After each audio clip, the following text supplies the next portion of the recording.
मुनिगुड़ाଠାରେ ଯୁଗ୍ମ ଜନଶୁଣାଣି ଅଭିଯୋଗ କାର୍ଯ୍ୟକ୍ରମ ଜୁହାର ମିରୁଦ୍ର ଆପଣମାନଙ୍କୁ ନ୍ୟୁଜ୍ 26କୁ ସ୍ୱାଗତ।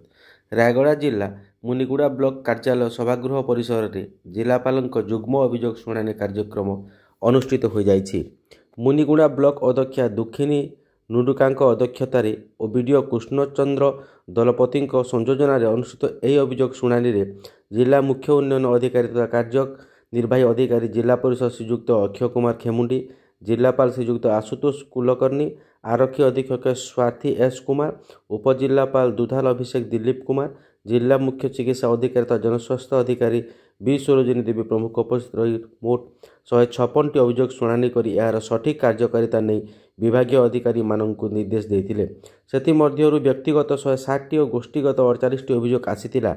यही अवसर में सामाजिक सुरक्षा विभाग तरफ दिव्यांग हिताधिकारी मानक व्हील चेयर प्रदान कर जाइथिला।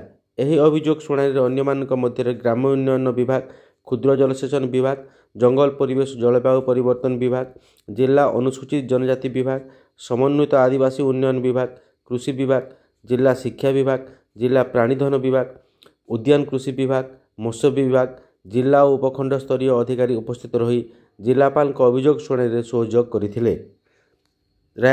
ରାୟଗଡ଼ାରୁ ବାପି ସରକାରଙ୍କ ରିପୋର୍ଟ, ନ୍ୟୁଜ୍ 26।